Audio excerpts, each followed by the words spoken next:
January 14th, 2018, Sunday morning, California, Riverside County.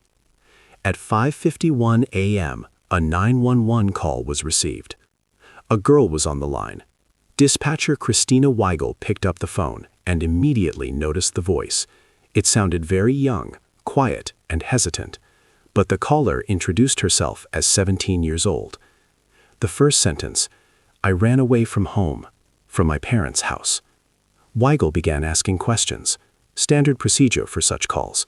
"Where are you now? What is the address?" The girl didn't know. She couldn't name the street. She couldn't name the house number. She didn't understand where she was at all. This was already strange. A teenager growing up in a neighborhood usually knows their address. Weigel asked her to look around, to find any landmarks, a sign, a street name, anything. And then came the sentence that changed everything. "My brothers and sisters are in the house right now. 2 of them are chained up to beds." Weigel asked her to repeat it, slowly. The girl repeated it. "Chained. Right now. They cannot move." The dispatcher asked the next question. "How many of them are in the house in total?" The caller replied, 12. 12 brothers and sisters, all there. Weigel recorded the information and asked her to keep looking for the address. A patrol could not be sent without exact coordinates. The GPS from the phone gave only an approximate area. A specific house number was needed. The girl began moving along the street. The dispatcher kept the line open. She didn't break the connection. After a few minutes, the caller found a mailbox. An address was written on it, 160 Muir Woods Road, City of Paris. Weigel immediately relayed the coordinates. A sheriff's department patrol was dispatched to the scene. High priority, possible holding of people against their will. 2 officers left at 5:58 a.m. The girl introduced herself by name, Jordan. Weigel asked her to stay on the line until the police arrived. She asked a few more questions. "How long has this been going on?" Jordan answered, "All my life. They almost never leave the house. They don't see the street. They are inside all the time." "Are there any injuries?"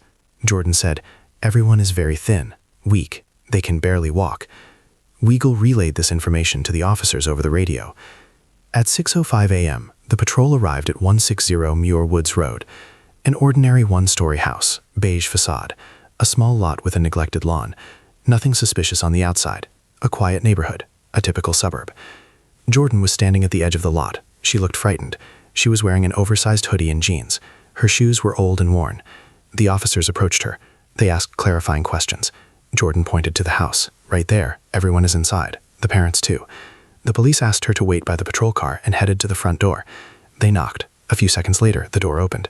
A woman stood on the threshold. She looked calm. She was even smiling. It was Louise Turpin, the mother of the family. The officers introduced themselves and explained the reason for the visit. An emergency call had been received.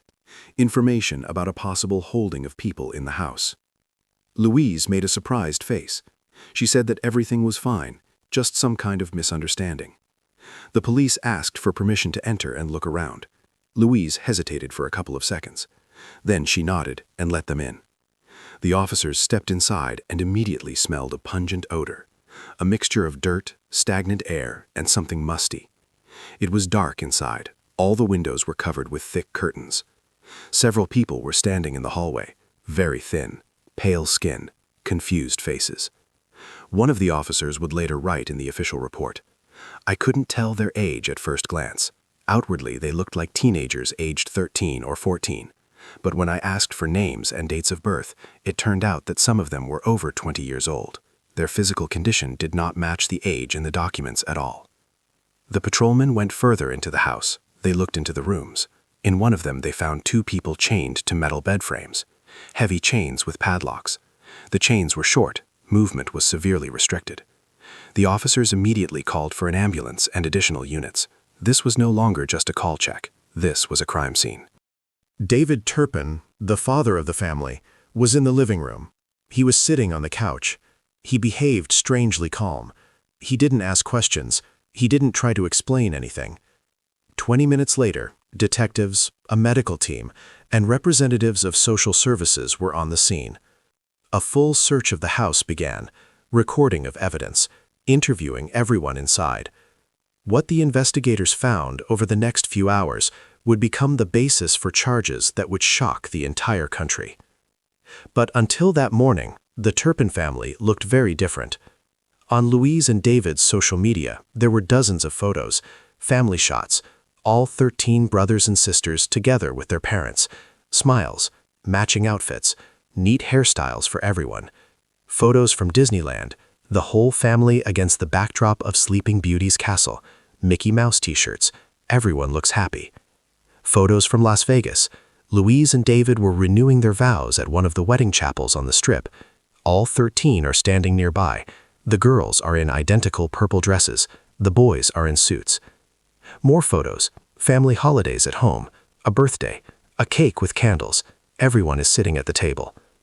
At first glance, an ordinary large family, many children but prosperous, parents who take their kids to entertainment, they care, they celebrate holidays. David Turpin worked as an engineer at Northrop Grumman, defense industry, good salary, stable job. Louise was a housewife. She took care of the home and upbringing. The family had lived in Paris since 2010. Before that, in Texas. They had moved several times, but they always kept to themselves. Neighbors on Muir Woods Road later gave comments to investigators. Almost everyone said the same thing. The family was seen rarely, very rarely. Sometimes they noticed the whole group leaving the house at night, getting into a van and driving away. They would return towards morning. No one knew where they went. One neighbor recalled, "I saw them a couple of times in the yard, all very pale, thin. They moved somehow strangely, slowly. I thought maybe they were sick with something, but I didn't want to meddle in other people's business." Another neighbor said, "Once I tried to say hello to one of them over the fence. A young girl was standing by the window. I waved my hand. She looked at me and quickly walked away. I didn't see them again for months." There were also those who didn't know how many people lived in that house at all. "I thought it was an ordinary family, 3 or 4 maximum. I never saw more." In 2011, neighbors called the police. The reason was noise at night, screams. The officers arrived and knocked on the door. David opened it. He explained that it was just his younger ones playing around. The police looked into the house. They didn't notice anything suspicious. They left. There was another call in 2013, anonymous. Someone reported possible abuse in the house. Social services representatives arrived. David and Louise showed documents. They explained that they were homeschooling. This is legal in California. Officially, they registered a private homeschool, Sand Castle Day School. Louise was listed as the principal, David as the assistant principal. The inspectors found no violations. The house was clean. Everyone looked calm. The parents answered questions confidently. The case was closed. On paper, everything added up. A large family, homeschooling, parents with a good reputation, an engineer with a security clearance for defense projects. He was vetted when he was hired. The Turpins didn't go to church. They didn't socialize with anyone in the neighborhood. They ordered groceries for delivery. They picked up the mail quickly. They almost never went out into the yard. But photos on social media continued to appear. Disneyland 2015, Las Vegas 2016. Everyone is smiling, all together. The public image of the family was flawless, a perfect picture of a large, close-knit family, parents who care, who spend money on trips and entertainment. It was this picture that would surface in the media after the arrest. Journalists would show these photos and ask the question, how is this possible? How, behind these smiles, was what the police found in the house hidden? Investigators would later establish most of the photos were staged. The trips to Disneyland and Vegas happened, but only to create an appearance. Inside the house, reality was completely different, and this reality lasted for years until Jordan decided to escape. Let's go back to that morning, 6:05. 2 officers are standing at the front door of the house at 160 Muir Woods Road. The door opened almost immediately after the knock. Louise Turpin stood on the threshold, a woman in her 50s, short dark hair, glasses, homeware. Her face was calm, even friendly. The officers introduced themselves. They reported that they had received an emergency call, a call from Jordan Turpin. She reported a situation in the house that required checking. Louise made a surprised expression. She raised her eyebrows. She looked at the officers as if she were hearing something like this for the first time. A call? What call? Everything is fine. It must be some kind of misunderstanding. The voice was calm, even a little puzzled. No panic, no nervousness. One of the officers clarified, "Your daughter Jordan called 911. She reported that there are people in the house chained up. Is this true?" Louise shook her head. "No, of course not. Everything is fine. Jordan must have just, well, you know, sometimes teenagers exaggerate." At that moment, a man appeared from deep inside the house. David Turpin. Tall, thin, glasses, unshaven, also in homeware. He came to the door and stood next to his wife. "What happened?" he asked. The officers repeated the information. David listened. He nodded. He also looked surprised, but not alarmed. "It's some kind of misunderstanding. Everything is normal with us, a family. We are homeschooling. Maybe Jordan misunderstood something." The police looked at each other. The situation was strange. The parents were behaving absolutely naturally. No signs of nervousness, no attempts to close the door or interrupt the conversation. But the information in the call was specific. Chains, chained people. This was impossible to ignore. One of the officers took a step closer to the threshold, and then he smelled it. Pungent, unpleasant, a mixture of something musty, dirty, stagnant, a smell that came from inside the house. The second officer noticed it too. He would later write in the report, "The smell was so strong that I immediately realized something was wrong here." The police asked for permission to enter and look around, just to check. Standard procedure for such calls.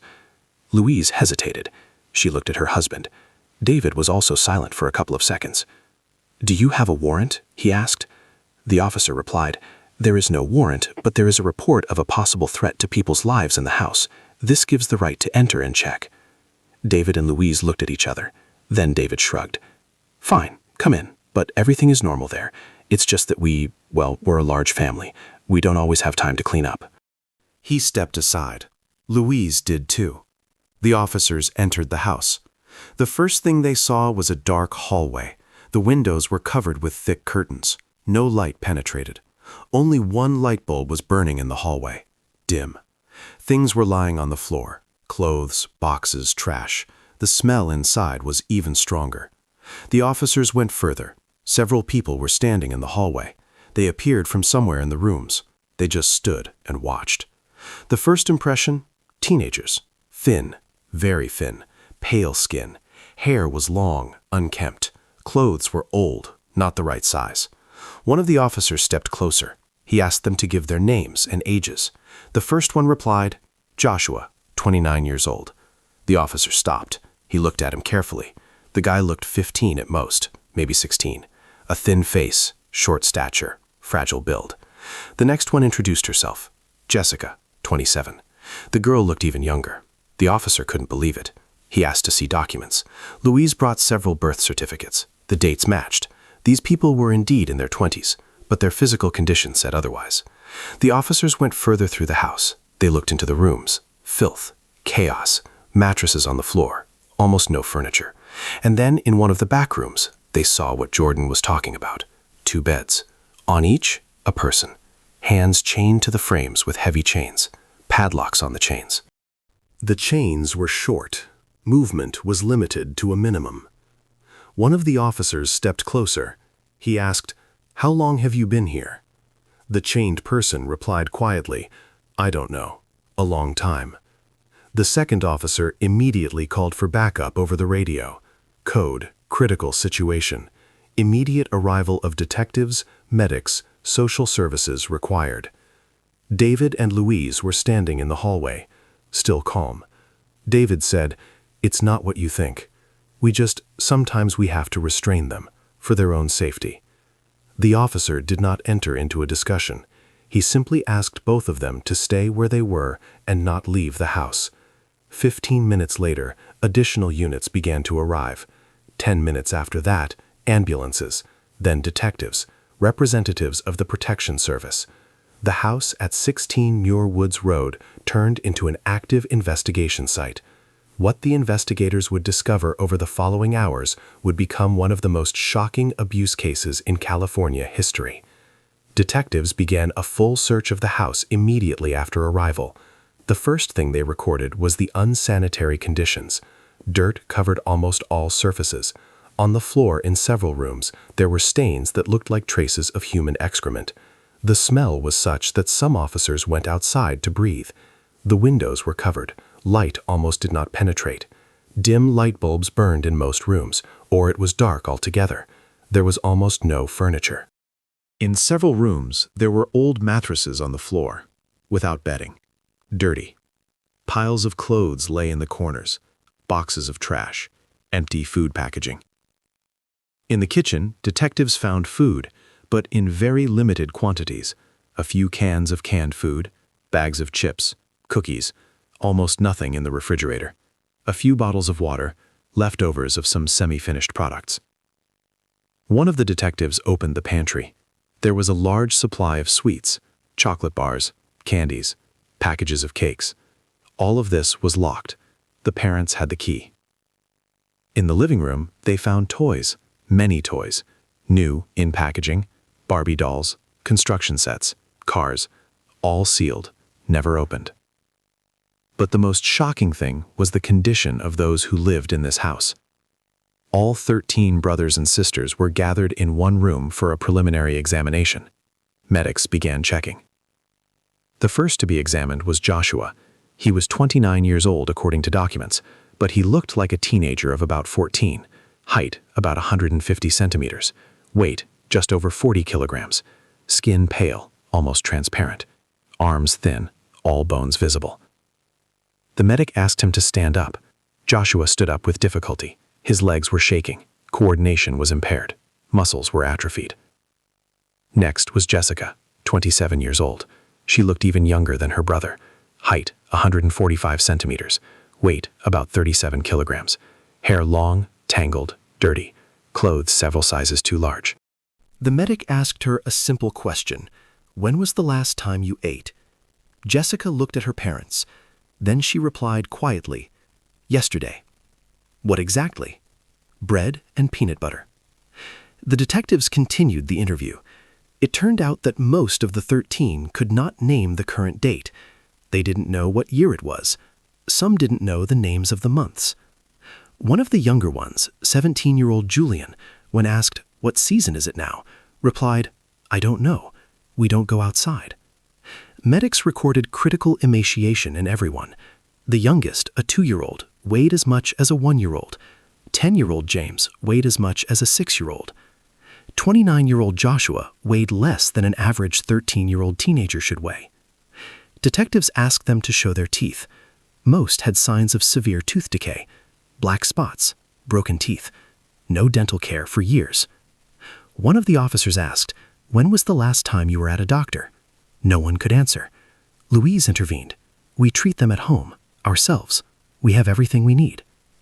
Detectives examined the first aid kit. There were a few packs of regular paracetamol, bandages, plasters, no serious medications. Then the inspection of the bedrooms began. There were 4 bedrooms in the house. The parents slept in one. The other 3 were for all 13. In the first bedroom, 4 mattresses lay on the floor, close to each other. No sheets. Dirty stains. In the second bedroom, the same picture. 5 mattresses on the floor. The third bedroom was locked. The detective asked for a key. David said the key was lost. The officer insisted. David went somewhere and returned a minute later with a key. The door was opened. Inside were 2 metal beds. On each, a person. Hands chained to the frames with heavy chains. Padlocks on the chains. The first was a guy of about 16, James. A chain went from his wrists to a metal crossbar. The length of the chain was about 1 meter. He could move his hands but could not get out of bed. The second was a girl of about 14, Jennifer. The same situation, a chain, a lock, restricted movements. The detective stepped closer, asked, "How long have you been here?" James replied, "I don't remember, a long time." The officer asked for the keys to the locks. David was silent. The detective repeated the demand. David took a set of keys from his pocket and handed them over. The chains were removed. Marks remained on the wrists. The skin was chafed, red spots, bruises. The medics immediately began an examination. Critical emaciation, muscle atrophy, dehydration. The detective asked David, "Why did you do this?" David replied calmly, "They behave badly sometimes. It's discipline, a temporary measure." The officer clarified, "How often did you chain them up?" David shrugged, "As necessary." Louise added, "It's for their own safety. They can harm themselves." At that moment, one of the medics approached the detective, said quietly, "We need to hospitalize everyone urgently. The condition is critical, especially for the younger ones and those who were chained." The detective nodded, gave the command to prepare transportation to the hospital. David and Louise continued to stand in the hallway, calm. David even tried to smile. Louise looked at the officers with an expression of bewilderment, as if she didn't understand why there was such a serious reaction. But the evidence spoke for itself.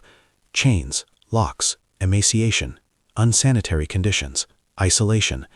This was no longer just abuse. This was a system, calculated, lasting for years. By 8:30 a.m., the senior detective on site made the decision to detain them. David and Louise Turpin were asked to go to the patrol cars. An officer read their rights. Both listened calmly, without objection. David asked for only one thing, to take his glasses from the house. They allowed it. He went in, returned a minute later, put on his glasses, stood by the car. Louise asked to lock the house with a key. "Our things are still in there." The detective replied, "The house is now a crime scene. The things will be seized as evidence." She nodded, without emotion. They were put in different cars, standard procedure. Suspects should not communicate with each other before interrogation. While the spouses were being prepared for transport, the detectives began a preliminary interview right on the spot. One of the officers approached David, asked a direct question. "How long have you been keeping your sons and daughters in such conditions?" David looked at him calmly, thought for a few seconds, replied, "We weren't keeping them. We were raising them. This is our family, our methods." The officer clarified, "The chains on the beds, is that also a method of upbringing?" David nodded. "Yes, sometimes you have to apply strict measures. They don't always listen. Discipline is needed." "How often did you chain them?" "When it was necessary, when they behaved badly." "What does badly mean?" David shrugged. "They didn't listen, made noise at night, took food without permission, ordinary things." The officer wrote down every word. David spoke in a level tone, without hesitation, as if discussing something completely ordinary. "And why do they look so emaciated?" "They eat. It's just their build. Hereditary." "All 13 have the same hereditary build?" David thought about it. "Well, they're brothers and sisters. Genes." The officer moved on to the next question. "When was the last time your sons and daughters saw a doctor?" "A long time ago. We treat them ourselves. I have medical knowledge." "What is your education?" "Engineering, but I read a lot about medicine." Another detective approached Louise. She stood by the car, hands behind her back in handcuffs, face calm. The detective asked, "How do you explain the condition of your sons and daughters?" Louise replied without a pause, "They are healthy. Just then. Everyone in our family is like that." A 29-year-old guy weighing 40 kilograms? Is that a healthy person? He has a fast metabolism. And the chains in the bedroom? Louise sighed, as if she were tired of explaining the obvious. It's a temporary measure. When they don't listen, we can't just let them do whatever they want. They might harm themselves. Harm themselves how? Well, eat too much, or go outside without supervision. It's dangerous there. The officer wrote it down, asked further, "Why do they almost never leave the house?" "We homeschool. They don't need to go anywhere. Everything they need is at home." "Why are the windows covered?" "So the neighbors don't look. This is our private life." The detective finished the preliminary interview. Louise continued to stand calmly. She didn't cry. She wasn't nervous. She didn't try to make emotional excuses. Both spouses behaved as if nothing unusual had happened, as if the police had arrived due to some misunderstanding, and now everything would be cleared up. David was put in the first car, Louise in the second. Both were taken to the main station of the Riverside County Sheriff's Department. On the way, David was silent, looked out the window. The officer sitting next to him would later say, he behaved absolutely unemotionally, as if he were going to work, not to the station under arrest. Louise was also silent in her car. But at some point she asked the officer, "When will we be able to go back home? We have things left there." The officer didn't answer. By 9:15 a.m., both cars arrived at the station. David and Louise were led through separate entrances, placed in different interrogation rooms. Meanwhile, the search continued at the house on Muir Woods Road. Forensic experts photographed every room, recorded evidence, seized items. All 13 brothers and sisters were taken to the Corona Regional Medical Center. There they were separated into wards. Medical examinations began. Jordan, who called 911, gave her first detailed interview to detectives right in the hospital. She told them things that would shock the investigators. A story that lasted not months, but decades. A system built on total control, isolation, and fear. An emergency operation was launched at Corona Regional Medical Center. 13 people, all require immediate medical attention. They were placed in a separate wing, high secrecy, guards at the entrance. The press had already begun to gather at the main entrance. Information about the detention leaked quickly. The first results of the examinations came after 2 hours. The chief physician called the detectives and said briefly, "Come, what we have found goes beyond ordinary emaciation." The lead investigator arrived at the hospital by noon. The doctor took him to a private office and showed the medical records. He started with the oldest, Joshua. 29 years old, height 152 centimeters, weight 41 kilograms, body mass index critically low, muscle atrophy, arms and legs so weak that he can barely hold a spoon. Blood analysis showed vitamin deficiency, deficiency of vitamin D, calcium, iron. Teeth in catastrophic condition, multiple cavities, several teeth completely destroyed. Jessica, 27 years old, height 145 centimeters, weight 37 kilograms, condition even worse. Skin pale, almost transparent, all veins visible. Hair dull, brittle, a sign of prolonged malnutrition. Cognitive functions impaired. Answers simple questions with a delay. Confused about dates, cannot remember the sequence of events. The doctor moved on to the younger ones. 10-year-old James, weight 26 kilograms. This is normal for a 6-year-old. Height is 20 centimeters behind the age norm. Bones are brittle. The doctor said, 1 bad hit and a fracture is guaranteed. 2-year-old Joan, the youngest, weight 9 kilograms. Should weigh at least 12. Does not speak, only makes sounds. The doctor is not sure. Developmental delay, or simply no one taught her to speak. The detective listened and wrote it down. Asked, "Are there signs of physical trauma?" The doctor nodded. Old scars were found on the bodies of several. On the wrists, marks from chains, deep abrasions that had healed repeatedly. On the backs of the 3 oldest, strange marks. Looks like marks from blows, but old, healed without medical assistance. The detective asked for permission to talk to them. The doctor agreed, but warned, "Some are in a state of shock. They answer in monosyllables. They are afraid." Jordan was the first to give testimony, the one who called 911. She lay in the ward, IVs connected, replenishment of fluids and nutrients. She spoke quietly but coherently. The detective asked, "How long had these conditions been going on?" Jordan replied, "As long as I can remember. It was always like this." "Tell me more. What exactly was happening in the house?" Jordan began to tell, slowly, with pauses. Rule 1. Food.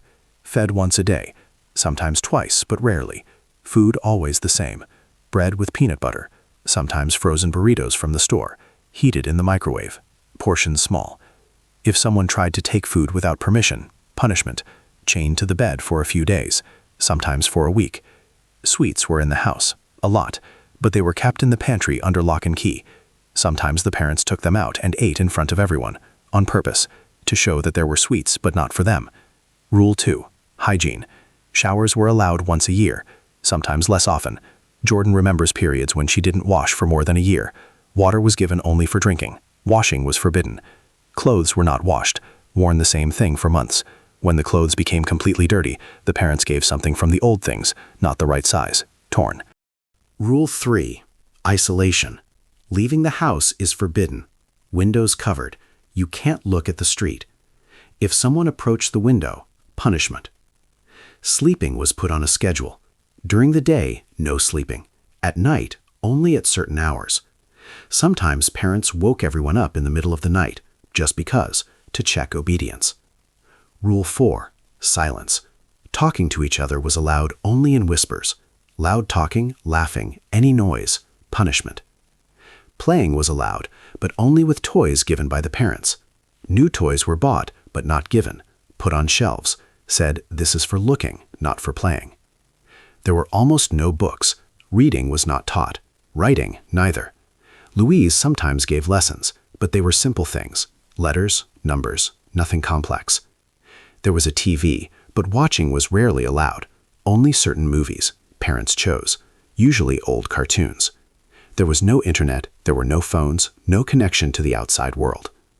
The detective asked, "And how did you manage to call 911? Jordan explained, had been planning the escape for several months, found an old phone that parents threw away but forgot to destroy, hid it, charged it from a socket at night when everyone was sleeping, studied how to dial the number, practiced secretly. That morning, the parents fell asleep. Usually they slept lightly, but that day, deeply. Jordan made a decision, got out through the window, ran down the street, called." The detective wrote everything down, asked her to rest, moved on to others. Joshua told a similar story, added details. They were beaten, not often, but beaten, with a belt, on the back, on the hands, for disobedience, for trying to take food, for talking too loudly. Jessica recalled, once she was chained up for 2 months. She tried to leave the room at night, wanted a drink of water. Parents woke up, punished. 2 months on a chain. Food brought once a day. The younger ones spoke less. They were used to being silent. Some didn't even understand what was happening to them now.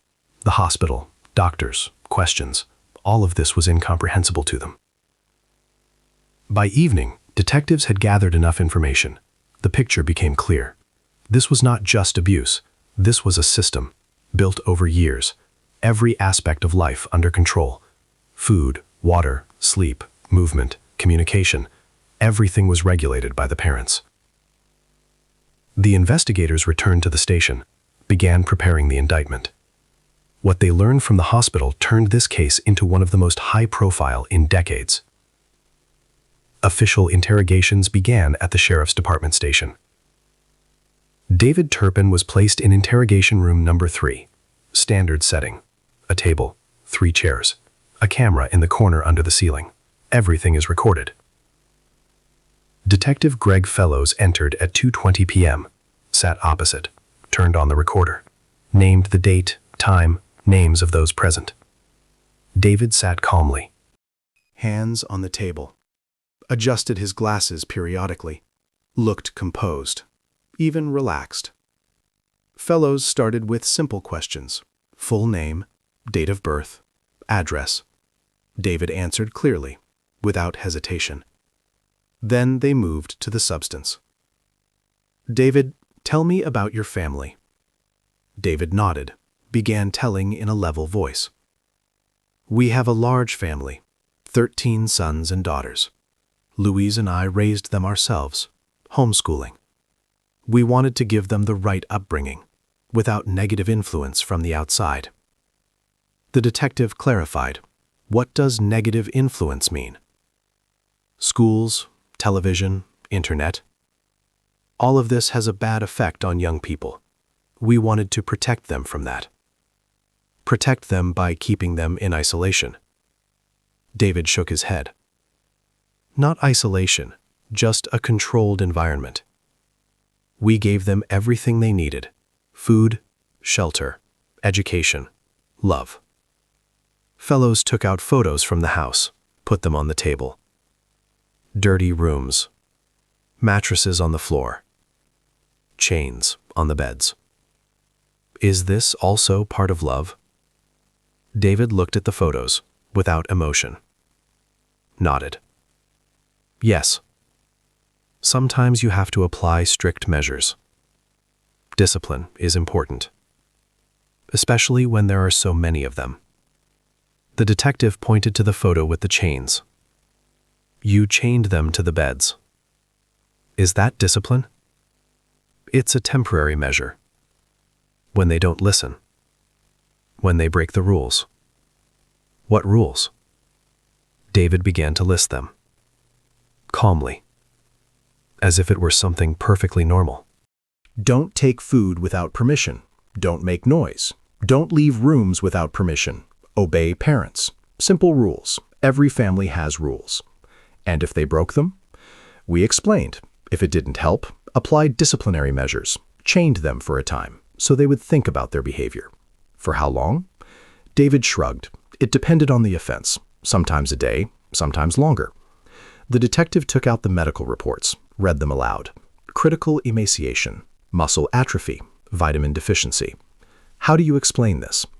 David listened carefully, then replied, "It's their build, genetics. Louise and I are also thin. They inherited it." A 29-year-old guy weighing 40 kilograms, is that genetics? Yes, he has a fast metabolism. And emaciation in all 13, is that also genetics? David thought about it. Well, they are brothers and sisters. The genes are the same. Fellows moved to another topic, food, diet. How many times a day were they fed? 1 or 2 times. That's enough. I read that less food is better for health, helps concentration. Bread and peanut butter every day, is that a healthy diet? It's nutritious. There's protein, carbohydrates, everything you need. And vegetables, fruits, meat? David nodded. Sometimes we gave it, when we had it. The detective showed a photo of the pantry, a lock on the door. Inside, shelves with sweets. Why keep food under lock and key? David replied without a pause, so they wouldn't overeat. If given free access, they would eat everything at once. It's bad for the health. But you and your wife ate these sweets in front of them. We are adults. We control ourselves. They haven't learned yet. Fellows leaned back in his chair, looked at David intently. David, do you understand that your sons and daughters are in the hospital? Their condition is critical. Doctors say a little more, and the consequences would have been irreversible. David nodded. Yes, I heard, but they are exaggerating. Our sons and daughters are healthy. It's just that the doctors don't know our family, don't understand our lifestyle. A lifestyle where people don't go outside for years?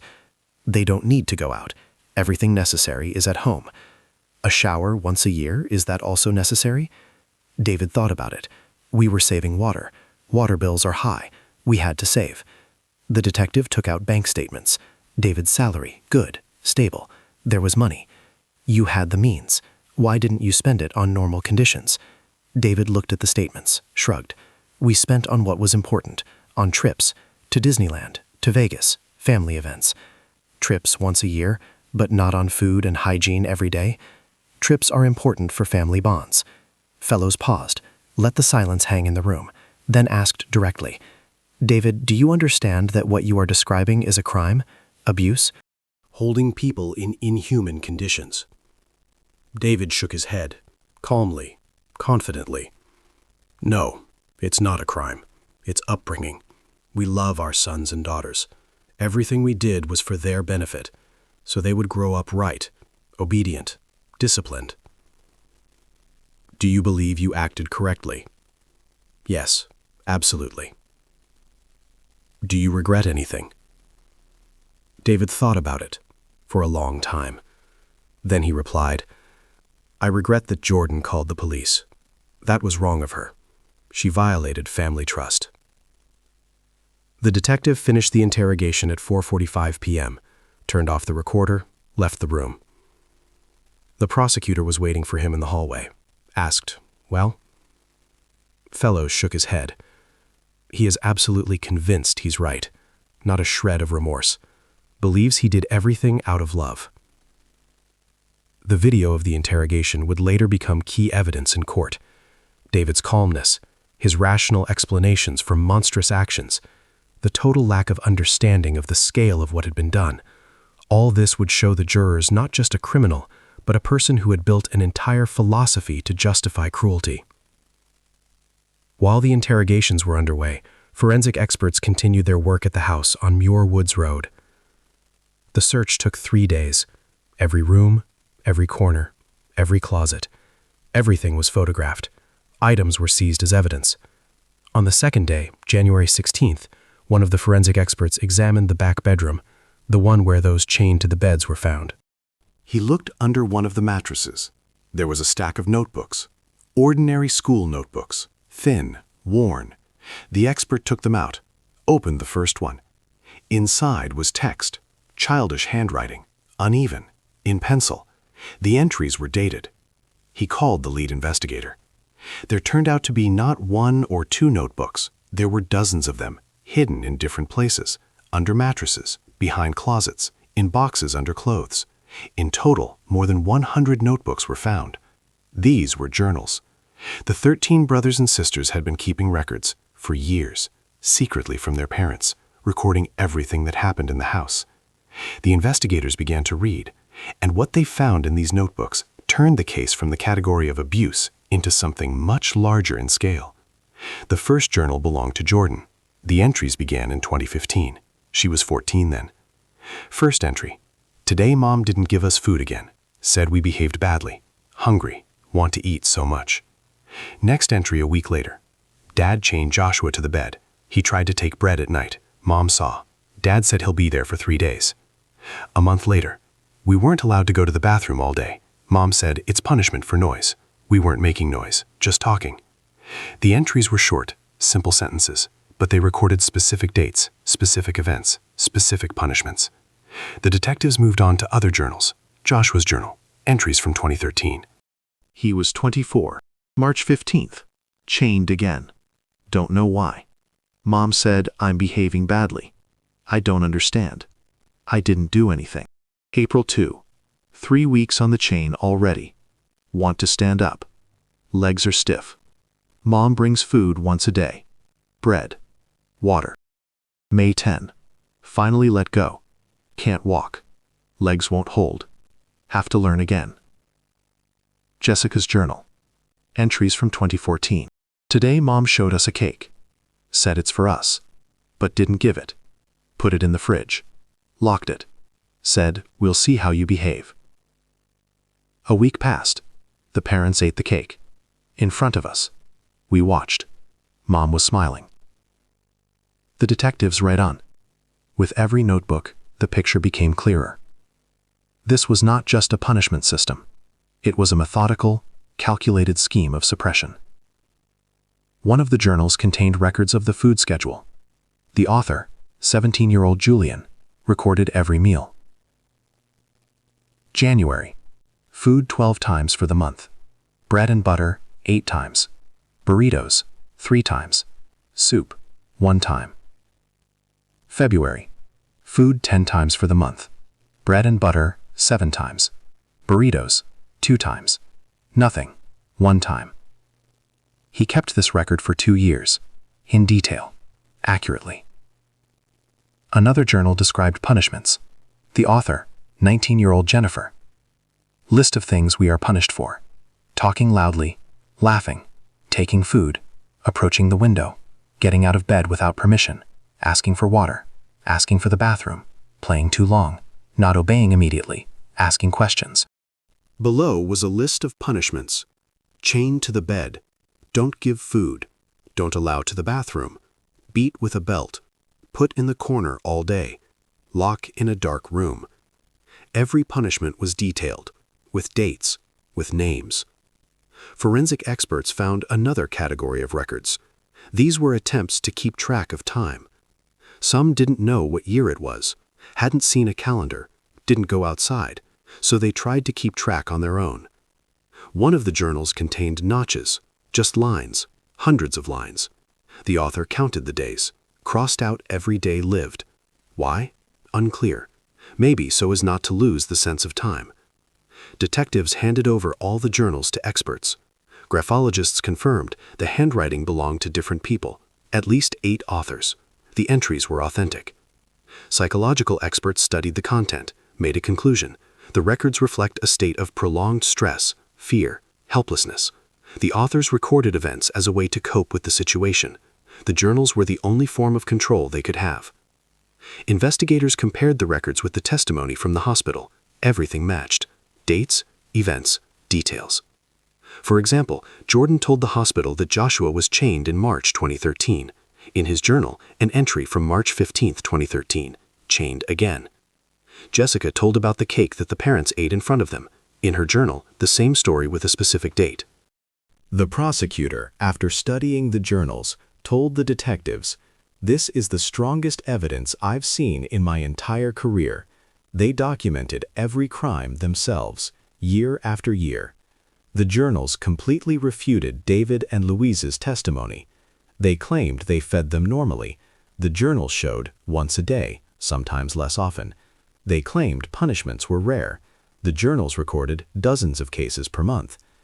Based on these records, the prosecution began to compile a chronology of the crimes. Every entry turned into a separate count of the indictment, every date into evidence of systematicity. The journals became more than just evidence. They became the voice of those who had been forced to remain silent for years. The prosecution ordered a psychiatric evaluation of both suspects. This is standard procedure in cases of this scale. It was necessary to understand: did they act consciously? Did they understand the consequences? Are there psychiatric disorders affecting sanity? The evaluation was conducted by two specialists, Dr. Michael Kendall, a psychiatrist with 20 years of experience, and Dr. Sarah Mitchell, a clinical psychologist, specialist in personality disorders. They worked separately with each: a series of interviews, psychological tests, behavior analysis. David Turpin was examined first. Kendall conducted 6 two-hour sessions with him. David agreed to everything willingly, spoke calmly, answered questions in detail. After the third session, Kendall made preliminary findings, wrote in the report, "The patient demonstrates classic signs of narcissistic personality disorder, an inflated sense of self-importance, a need for control, a lack of empathy." David constantly returned to one theme in conversations. He knew what was right. He understood what his family needed. The others simply didn't understand his methods. Kendall asked direct questions. "Do you realize that you caused suffering?" David replied, "I did not cause suffering. I was raising them. These are different things." "Do you see the difference between upbringing and abuse?" "Abuse is when you do something out of anger. I did everything out of love, with the right goals." Kendall continued to go deeper. David talked about his childhood. His father was strict, used physical punishment. David considered this normal. "He made a man out of me. I wanted to do the same for my sons and daughters." "But your father didn't chain you to the bed?" "No, but times are different. Young people are more disobedient now. Stricter methods are needed." Kendall recorded another important pattern: sadistic elements. David described the punishments without emotion, but sometimes details slipped through that indicated obtaining satisfaction from the process. For example, telling about the pantry with sweets, David said, "I specifically showed them the food, so they would understand what they could get if they obeyed. This is motivation." The psychologist clarified, "Did you eat the sweets in front of them?" "Yes, so they would see. It's part of the reward and punishment system." "Did you like doing it?" David thought about it, then carefully. "Like is not the word, but I felt I was doing the right thing." In the final conclusion, Kendall wrote, "David Turpin suffers from narcissistic personality disorder with pronounced sadistic traits. He created a system where he had absolute control over other people. This control gave him a sense of importance and power that he could not get in other spheres of life. At the same time, he is fully sane. He realized his actions. He understood their illegality, but considered himself above the law due to the conviction in the correctness of his methods." Now Louise Turpin. Mitchell conducted 8 sessions with her. Louise was more open, cried sometimes, but not out of remorse, but because of the situation she found herself in.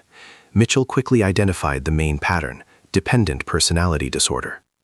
Louise referred to her husband in every answer. "David decided so. David said it was right. I just followed his instructions." Mitchell asked, "Did you never doubt his methods?" Louise replied, "I did doubt, sometimes, but David is smarter. He knows better. I had to trust him."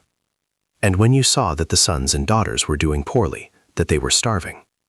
David said, "It's temporary, that they'll get used to it, that it's for their own good." "Did you participate in the punishments yourself?" Louise nodded. "Yes. David said it was necessary. I helped." "Did you chain them to the beds?" David chained them. I brought the food." Mitchell dug deeper.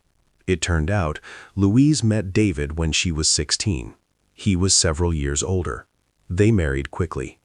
Since then, she was completely dependent on him, financially, emotionally, in all decisions. Mitchell asked a question. If David told you to stop, would you have stopped? Louise, without hesitation, of course, I only did what he told me.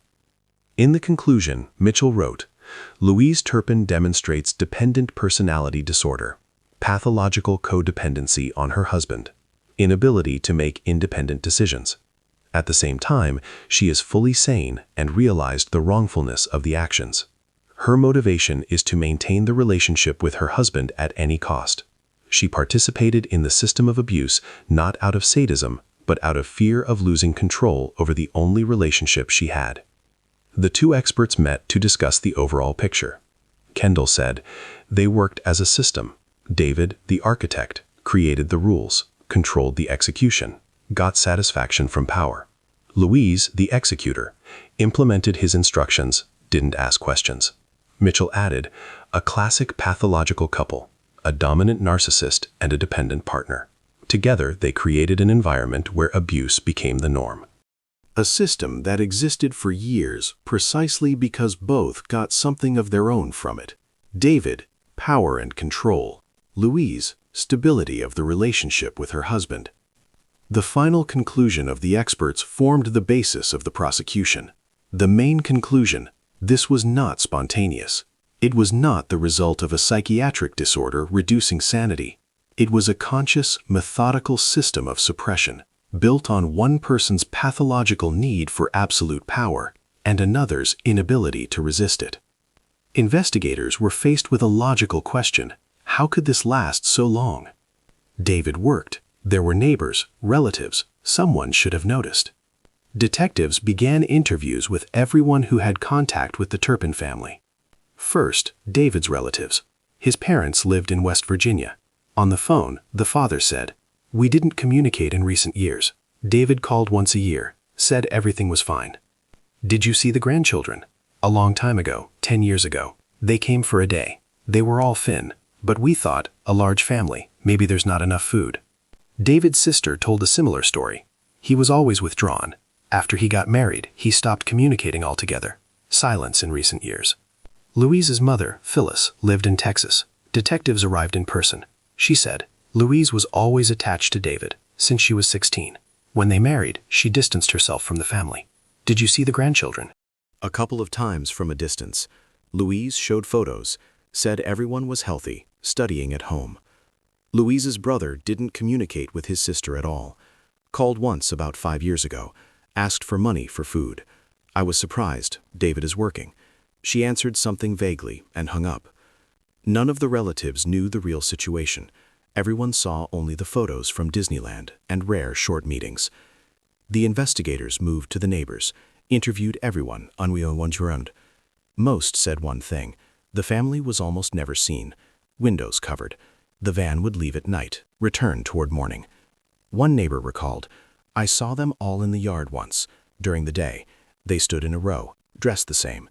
The parents were saying something, then they went into the house." Detectives checked police call records, found 2011, noise at night. Officers recorded, younger ones making noise, no violations found. 2013, anonymous report of abuse. Protection services arrived. Protocol, house clean, family calm, homeschooling documents in order. Investigators went deeper into the topic of homeschooling. How did the Turpins avoid inspections? It turned out that in California, it's legal. Parents can teach themselves. They can register a private school. David and Louise did this in 2011. Sandcastle Day School, a private homeschool. Louise, principal. David, assistant principal. All 13 students. Detectives requested documents. Registration, curriculum, progress reports. Everything filled out. Everything legal. But in California, private homeschools do not require mandatory inspections. Parents submit documents. The state registers. No one comes to check the conditions. The system is built on trust. David used this loophole. On paper, everything was perfect. In reality, there was almost no teaching. Another point. David worked at Northrop Grumman, a defense company. He was vetted upon hiring.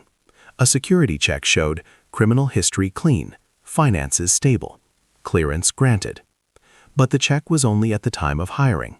Further, once every 5 years, superficially. No one checked what was in his home. At work, David was exemplary. Colleagues described him as a quiet person who keeps to himself. One said, "I didn't know he had so many sons and daughters. He never spoke about his family." The check showed the Turpins existed in perfect isolation, a legally registered school, rare contacts with relatives, minimal communication with neighbors, work without social activity. The system allowed them to hide what was happening for years, not because of accomplices, simply because of how the laws are structured. Detectives closed the version of accomplices. David and Louise acted alone, used loopholes, and the system could not stop them until Jordan decided to escape. Investigators decided to dig deeper, study the history of the family before California. Detectives pulled all available records, addresses, places of work, financial documents, court cases. The picture turned out to be unexpected. The Turpin family moved constantly, a new address every 3 to 4 years. 1988, wedding in Princeton, West Virginia. David was 24. Louise was 16. She dropped out of school to get married. 1989, birth of the first son. Moved to Texas, Fort Worth. 1991, birth of the second. Another move within Texas, Rio Vista. Detectives contacted the Johnson County Sheriff's Department, Texas, asked to check records, found the address where the Turpins lived from 2003 to 2010. 2 detectives flew to Texas, began interviewing former neighbors. The first witness, Kathy Diamond, lived across the street from the Turpin house. "I remember that family. They were strange, very strange. House always closed, windows covered. Never saw anyone come out during the day. Did you see their sons and daughters? A couple of times, at night. They all came out at once, got into a van and drove away, returned toward morning. I asked a neighbor, 'What kind of family is that?' She said, 'I don't know, but they are not right.'" Another neighbor, James Holloway, told more details. "Once during the day, I saw a few in the yard, digging holes. For what, I didn't understand. I said hello over the fence. They looked at me and quickly went into the house. Didn't see them again for months. How did they look? Thin, very thin, pale, hair long, unkempt. Dressed strangely, some old clothes, not the right size. I thought then, maybe they are from some religious community." Detectives found another witness, Teresa Robbins. She worked at a local grocery store. Louise came for groceries, always alone, bought little, bread, peanut butter, cheap canned food, sometimes frozen burritos. I thought, how does she feed so many people on these products? But it was none of my business. Detectives pulled financial records. It turned out that the Turpins declared bankruptcy twice. The first time was in 2008, debts totaling more than $100,000, unpaid loans, utility bills, medical bills that were never paid. The second time was in 2011, already in California, debts even higher, almost $150,000. At the same time, David was working. The salary was good, stable. Where did the money go? Detectives analyzed bank statements over several years, found spending on trips, Disneyland several times, Las Vegas regularly, hotels, restaurants, souvenirs, but practically zero spending on food at home, on clothes, on medicine, on education. One of the detectives said they spent on the appearance of prosperity.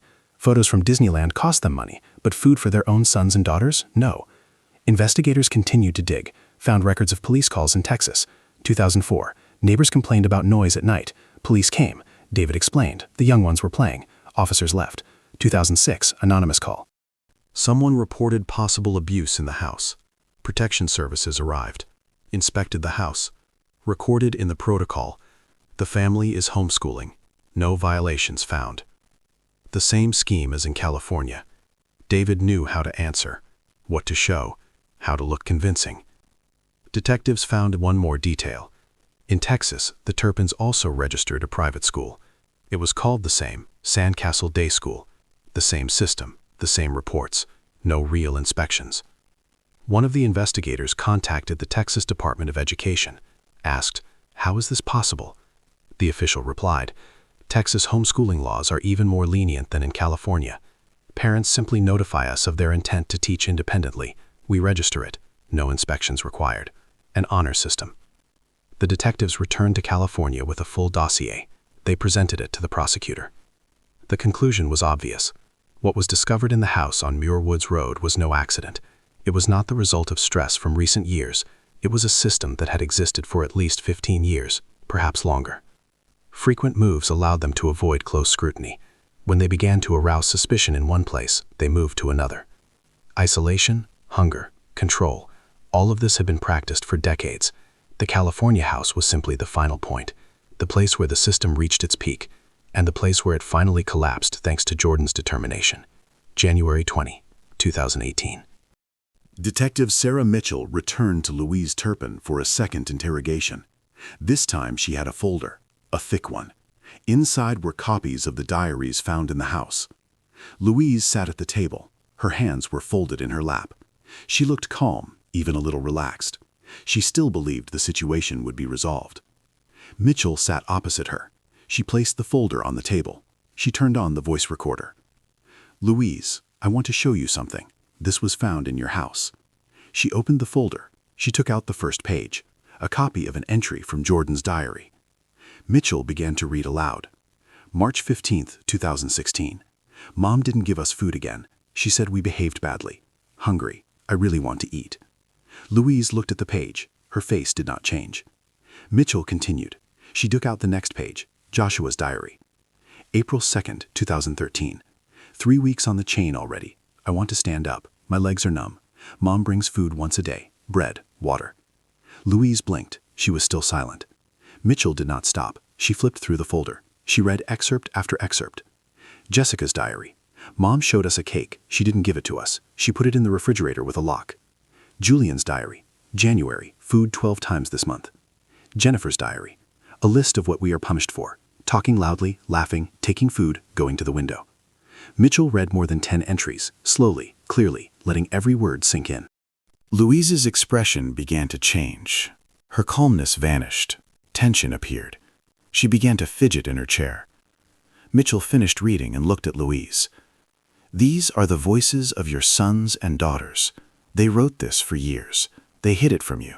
They recorded every day, every punishment, every time you didn't give them food." Louise was silent.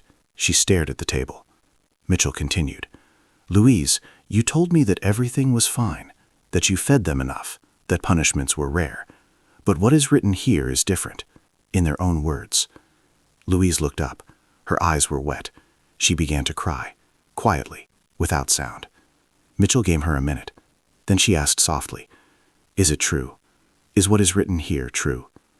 Louise nodded, slowly. "Yes." The first confession. Mitchell leaned forward. "Tell me, how was it?" Louise wiped her eyes with her sleeve. She began to speak. Her voice trembled.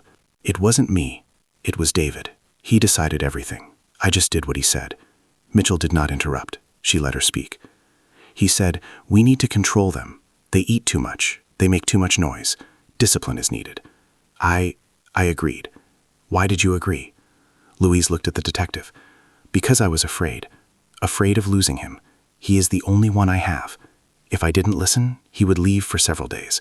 He wouldn't talk to me. It was terrible." Mitchell took notes. Then she asked the next question. "Who chained them to the beds?" "David." He chained them. I only brought the food. How often? Louise hesitated. Often. Several times a month, sometimes more often. For how long? Days, sometimes weeks, David decided. And the food, how many times a day did you feed them? Louise lowered her head. Once a day, sometimes we skipped a day. Why? David said, that way they would learn to appreciate food. They wouldn't be picky.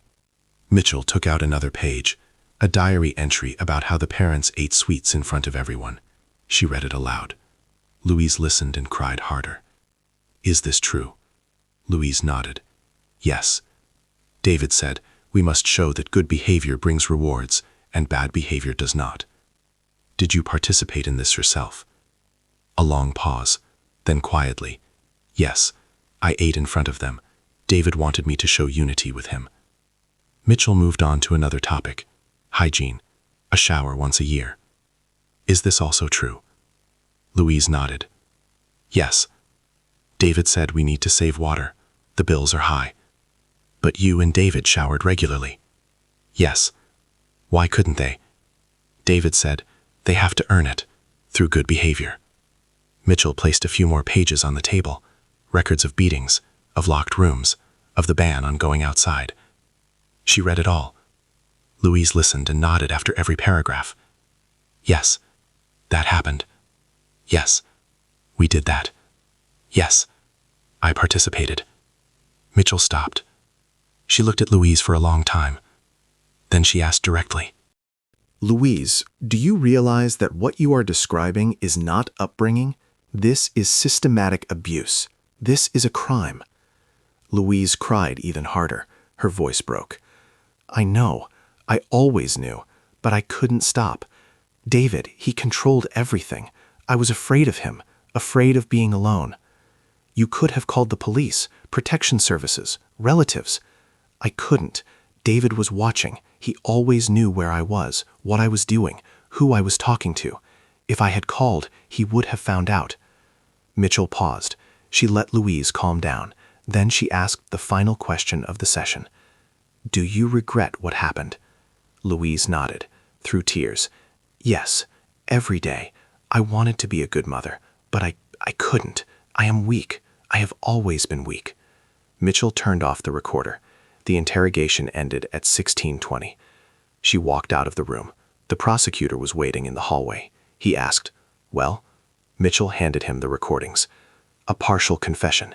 She shifts everything onto her husband, but she confirms the facts. Hunger, chains, isolation, everything. The prosecutor nodded. That's enough. Along with the diaries and medical reports, we have a complete case. Louise's testimony became another key element of the prosecution. Her attempts to shift the blame onto her husband did not work. She herself admitted participation in every aspect of the system, and now both David and Louise stood before justice with equally serious charges. February 22, 2019. Riverside County Courthouse. David and Louise Turpin sat at the defense table. Both were in prison uniforms, handcuffed, security at their sides. The room was full. Journalists, representatives of social services, a few relatives of the victims. There wasn't enough room. People stood in the aisles. Prosecutor Mike hsìIdrEn stood up. He began to present the evidence. Your Honor, I want to play a recording. This is a 911 call made on the morning of January 14, 2018. The judge nodded. Proceed. The technician turned on the audio. The room went silent. First, the dispatcher's voice. Calm, professional. Emergency services, how can I help you? Then another voice.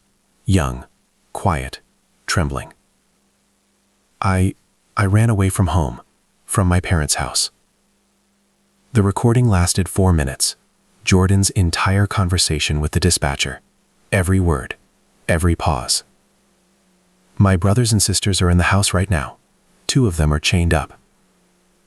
There was absolute silence in the hall, only the voice from the speakers. I don't know the address. I don't know where I am. Some in the hall began to wipe their eyes. Journalists wrote without stopping. David and Louise sat motionless. They stared at the table. They did not look up. The recording ended. hsìIdrEn gave the hall a minute of silence. Then he continued. Now I want to show the physical evidence. Photographs taken in the defendant's home on January 14, 2018. The first image appeared on the large screen. A hallway of the house. Dark, dirty, things on the floor. The next photo. A bedroom. Mattresses on the floor. No bedding. Stains. Another one. The kitchen. An almost empty refrigerator. A few cans of food. Nothing fresh. hsìIdrEn did not comment. He simply showed. He let the jury look. The next series of photographs. A room with chains. Metal beds. Heavy chains with locks. Padlocks. One photo showed marks on wrists. Red abrasions. Bruises. The room froze. Even the journalists stopped writing. They just watched. Hestren switched the slide. Now medical photographs, taken in the hospital. People lying in hospital beds, emaciated, pale, every bone visible, arms as thin as branches, haggard faces. Captions under the photos. Joshua, 29 years old, weight 41 kilograms. Jessica, 27 years old, weight 37 kilograms. The prosecutor gave the hall time to examine each photo. He was in no hurry. He remained silent. Then he switched the presentation, a new series of images. Now completely different photos, bright, colorful. The Turpin family at Disneyland. Everyone is smiling. Identical t-shirts. The background, Sleeping Beauty's castle. The next one, Las Vegas, a wedding chapel. The parents in the center, all 13 around them. The girls in purple dresses, the boys in suits. Smiles. Another photo, a family holiday at home. A cake, candles, everyone at the table. They look happy. Hestren turned on both presentations simultaneously. He split the screen. On the left, photos from the house.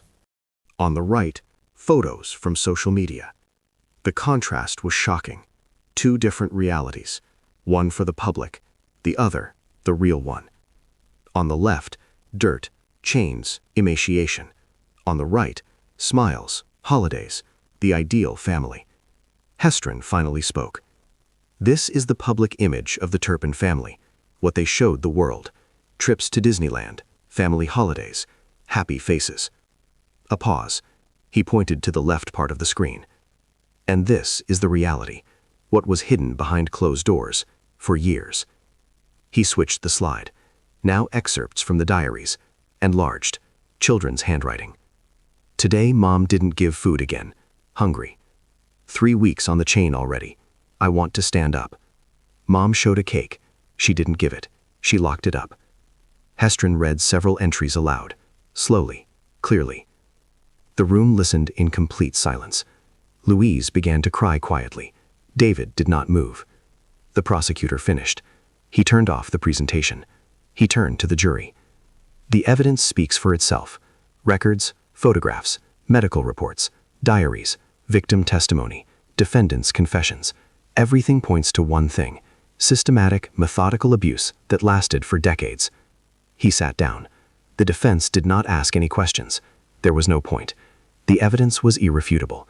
The contrast between the glossy photos from Disneyland and the reality of chains, hunger, and isolation left no room for doubt. David and Louise Turpin had created a perfect facade. But behind it lay a truth that could no longer be denied. After the presentation of evidence, the defense attorneys requested a meeting with the prosecutor. The case was a losing one. They understood this. The evidence was irrefutable. Medical reports, diaries, photographs, Louise's own confession, the audio recording of Jordan's call. David's attorney, David Mosher, met with Prosecutor Hestren on February 15, 2019. "We want to discuss the possibility of a deal." Hestren listened. He had expected this conversation. Mosher continued, "My client is ready to consider a guilty plea, but we need guarantees regarding the sentencing terms." Hestren shook his head. "I have no motivation to make a deal. The case is ironclad. We will win in court with any jury." The attorney knew this was true. He tried a different angle. "But the trial will be long. The victims will have to testify, publicly, against their own parents. This is additional trauma." Hestren thought about it. This was a weighty argument. All 13 were under the protection of social services. They were undergoing rehabilitation, therapy, gradually adapting to a normal life. A public trial would mean months in the courtroom, questions from the defense, attempts to discredit their testimony, media, cameras, the attention of the entire country. Hestren discussed the situation with his team. Then he contacted the victims' representatives. He asked for their opinion. Did they want to go through a full trial? The majority gave the same answer. No, they did not want to see their parents. They did not want to answer questions about what they had endured. They wanted to move on. Hestren returned to the attorneys. He said, "I am ready to discuss a deal, but on my terms." The negotiations took a week. The prosecution's terms were harsh: a full admission of guilt on all major counts of the indictment, no mitigating language, no excuses. The attorneys tried to bargain. They wanted to remove the most serious charges. shіIdrен would not agree. Either they admit everything, or we go to a full trial, and then I will demand the maximum sentences. On February 22, 2019, the attorneys reported their clients agreed. David and Louise Turpin were ready to plead guilty. The hearing was scheduled for the following week. March 1, 2019. The Riverside County courtroom is full again. David and Louise were brought in separately. They were placed before the judge. Judge Bernard Schwartz began the procedure. David Allen Turpin, you have been charged with 14 counts, including the use of torture, false imprisonment, and abuse of dependent persons. How do you plead to these charges? David stood silently for a few seconds, then quietly, guilty. The judge repeated the question for each count separately. Torture, guilty. False imprisonment, guilty. Abuse, guilty. False imprisonment, guilty. 14 times David repeated one word, guilty. Then it was Louise's turn. Louise Anna Turpin, you have been charged with 14 counts. How do you plead? Louise was crying. Her voice trembled. Guilty. The judge went through each count in the same way. Louise repeated through tears every time. Guilty. Guilty. Guilty. The procedure took 20 minutes. When they finished, the judge announced, "The plea of guilt is accepted. I am setting the sentencing date for April 19, 2019. Until that time, the defendants remain in custody without the right to release on bail." David and Louise were led away. The room emptied. Prosecutor shіIdrен gave a comment to journalists outside the courthouse. Today, justice has taken an important step. The defendants have admitted their guilt. They admitted that they subjected their own sons and daughters to years of systematic abuse. Now all that remains is to determine the punishment. The guilty plea meant that the victims would not have to go through a trial. They would not have to testify publicly. They would not have to look at their parents in the courtroom and answer defense questions. But it also meant that the entire country learned the truth. David and Louise Turpin officially admitted what they did, without reservations, without attempts to justify themselves. Just the facts. Torture, imprisonment, abuse. 14 counts. On each one, guilty. Before sentencing, the prosecutor presented a full reconstruction to the court. April 19, 2019. shіIdrен stood before the room with a thick folder of documents. Your Honor, before sentencing, I want to read the established facts, the system that existed in the defendant's home. The judge nodded. Proceed. shіIdrен opened the folder. He began to read, slowly, clearly. Dietary schedule, established based on diary entries and victim testimony. Meals, once a day, sometimes once every 2 days. Ration, bread with peanut butter in 80% of cases, frozen burritos in 15% of cases, the rest canned food, rarely. A pause. He turned the page. Portions, less than 500 calories per person per day. The norm is at least 2,000 for adults and 1,500 to 1,800 for teenagers. The deficit was 70 to 80% of what was necessary. The next page. Access to water, limited. Drinking was allowed only during meals. Additional water, only with parental permission. Requests were frequently ignored. shіIdrен continued. The room listened in complete silence. Hygiene. Showers were allowed on average once every 10 to 12 months. Toothbrushing, not regulated. Toothbrushes were issued rarely. Dental care was never provided. He turned the page. Clothing. Laundry was not done. Items were worn until completely worn out. Replacement only when the clothing became unusable. Sizes were not taken into account. Shoes were often missing or did not fit. The next section. Daily routine. Wake up at the parents' direction. The time varied. Lights out, strictly at the appointed time. Violation of the schedule. Punishment. Daytime naps were prohibited. Nighttime awakenings were practiced by the parents to check obedience. Hestren paused. He drank some water. He continued. System of punishment, established on the basis of diaries and medical reports. The first type, chaining to the bed. Duration from 3 days to several months. At least 30 cases were recorded for the period of 2010-2018. He turned the page. The second type, deprivation of food. Applied in 60% of cases of rule violations. Duration from 1 to 3 days of total starvation. The next one. The third type, physical punishment. Blows with a belt on the back, arms, legs. Frequency, several times a month. Marks were recorded by medical examination. Hestren read a list of rules, the violation of which resulted in punishment. Forbidden, taking food without permission, talking loudly, laughing, approaching windows, leaving the room without permission, asking for water, asking for the toilet more often than the established schedule, playing longer than the allowed time, asking parents questions. A pause. Allowed, to be silent, to obey, to wait for instructions. The next section of the document. Isolation. Going outside, forbidden entirely. Exception, family trips once a year to create a public image. Contact with the outside world, non-existent. Windows covered constantly. Looking at the street, punishable. He turned the page. Education. Formally, a private school was registered. In fact, instruction was minimal. Reading, basic level. Writing, basic level. Mathematics, elementary school. History, natural sciences, foreign languages, non-existent. Older victims age 20 plus have the educational level of 10-12-year-olds. The next page. Medical care was not provided. Consultations with doctors, non-existent, since moving to California in 2010. Vaccinations, not performed. Diseases, not treated.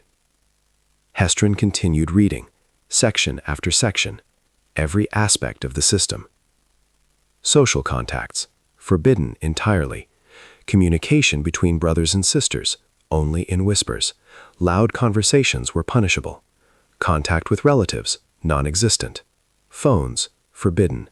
Internet, non-existent. The final section of the document. Psychological pressure. Parents demonstrated food without giving it. They bought toys while forbidding play. They promised improvements for good behavior without fulfilling promises. They created an atmosphere of constant fear and uncertainty. Hestren closed the folder. He looked at the judge. Your Honor, these are not isolated cases of abuse. This is a full-fledged system of suppression, methodically constructed, systematically applied, lasting at least 15 years. Every aspect of the victims' lives was controlled by the defendants. Food, water, sleep, movement, communication, thoughts. He sat down. The document was handed to the judge. It was a complete reconstruction of the crime. Based on diaries, medical reports, testimony, and the confessions of the defendants themselves. Every fact confirmed, every detail documented. The system of abuse was described in its entirety, from the feeding schedule to the methods of psychological pressure. Now, all that remained was to determine the punishment for these crimes. April 19th, 2019. Sentencing Day. The courtroom is packed to capacity. Journalists, representatives of protection services, relatives, and for the first time, some of those very 13. They sat in the front rows. 5 decided to come. Jordan was among them. The other 4 asked not to have their names called publicly. David and Louise were brought in through separate entrances. They were seated at the defense table. Both were in prison uniforms, handcuffed. Judge Bernard Schwartz entered. Everyone stood. The session began. Schwartz announced, "Before the sentencing is pronounced, the floor is given to the victims. Do any of you wish to speak?" Silence. Then one of those sitting in the front row stood up. Joshua, the eldest of the brothers. He was 30 years old, but he looked younger. He approached the microphone. He took out a piece of paper. His hands were shaking. He began to read, His voice was quiet, but firm. "I want to talk about what we went through. The years when we didn't understand what was happening. We thought that's how all families lived, that hunger was normal, that chains were the rules, that isolation was protection." A pause. He looked up from the paper. "Then we learned the truth. We learned that it was wrong, that parents should protect, not cause pain, feed, not starve, teach, not lock up." David and Louise sat motionless. They stared at the table. Joshua continued, "But I want to say one more thing. I feel no hatred. It was hard for me, painful, scary, but I am learning to live on, learning to forgive, not for them, for myself." He folded the paper. He returned to his seat. Next to stand was Jordan, the one who had called 911. She approached the microphone without a paper. She spoke from memory. "I made that call because I realized it couldn't go on like this. We deserve a different life. All my brothers and sisters deserve a different life." Her voice grew stronger. "Now we live in a new world. We are learning to eat normally, to walk outside with fear, to talk to people. It's difficult, sometimes very difficult, but we are managing." She looked at her parents, directly, without looking away. "I don't know if I have forgiven you. Probably not, but I am no longer afraid, and that's the main thing." She sat down. Louise began to cry, soundlessly. David lowered his head even further. The judge gave the hall a minute of silence. Then he asked, "Does anyone else wish to speak?" No one else stood up. Schwartz nodded. "Very well. Before pronouncing the sentence, I want to say the following." The hall fell silent. "I have reviewed all the materials of the case. The diaries, the medical reports, the testimony, the confessions of the defendants, and I must say, this is one of the most difficult cases in all my judicial practice." A pause. "You, David and Louise Turpin, created a system of torture in your own home. You condemned 13 people to years of suffering. You deprived them of a normal childhood, education, and health, of everything that makes life life." Schwartz looked at them. They did not raise their heads. "Your actions have no justification, none at all. You cannot cite upbringing, religion, financial difficulties, or anything else. This was a conscious, methodical, systematic crime." He opened the folder with the sentence. "David Allen Turpin, for the sum of your crimes, I sentence you to life imprisonment, with the right to apply for parole after 25 years. David did not react. He continued to stare at the table. "Louise Anna Turpin, for the sum of your crimes, I sentence you to life imprisonment, with the right to apply for parole after 25 years. Louise sobbed. She covered her face with her hands. Schwartz continued, "The right to parole is not a guarantee of release. It is an opportunity to apply to a board, which will consider many factors, including behavior in prison, remorse, and the opinion of the victims. Given the nature of your crimes, I highly doubt that you will ever be released." He closed the folder. The session is over. The strike of the gavel. David and Louise were led away. The room began to empty. The 5 who sat in the front row left through a separate exit. They were taken back under the guard of social services. The media was not given the opportunity to film them or ask questions. Prosecutor HeShIdrEn gave a short comment outside the courthouse. "Justice has prevailed. David and Louise Turpin will spend the rest of their lives in prison, and their victims have finally received a chance at a normal life. The rehabilitation process will be long, but they have already shown incredible strength and resilience." The sentence took effect immediately. David was sent to a state prison in Corcoran, Louise to a women's prison in Chowchilla. They will never see each other again, and in all likelihood, they will never be free again. After the sentence, a new stage began: rehabilitation. All 13 were placed under the care of the Riverside County Social Services, the 7 elders in group homes for adults, the 6 younger ones in foster families. The rehabilitation program was unprecedented. The system had never seen a case of this scale before. The first months were the hardest. They had to learn things that other people know from childhood: how to cross the road, how to buy groceries in a store, how to use public transportation, how to talk to strangers. Jordan later said in an interview, "The first time in the supermarket, I just stood and stared. So much food, so much choice. I didn't understand how people decide what to take."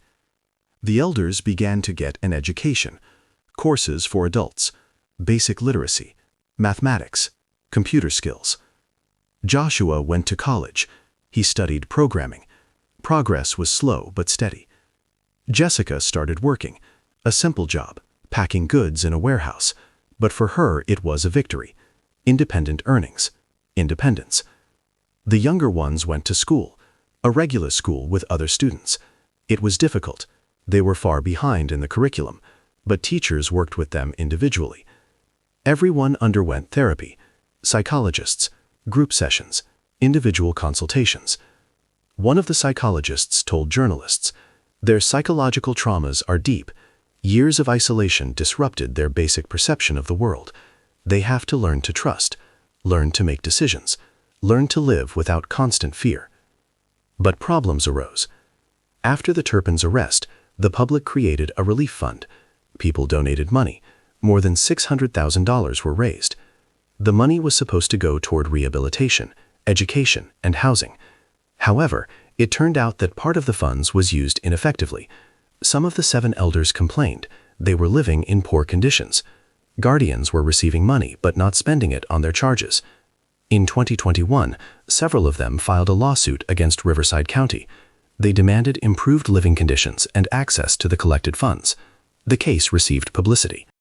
The press began an investigation. It was discovered the guardianship system worked poorly. Inspections were carried out formally. Complaints were ignored. The county conducted an internal investigation. Several employees were fired. The oversight system for group homes was reformed. But time was lost. The first years after release, critically important for rehabilitation, were spent in unsuitable conditions.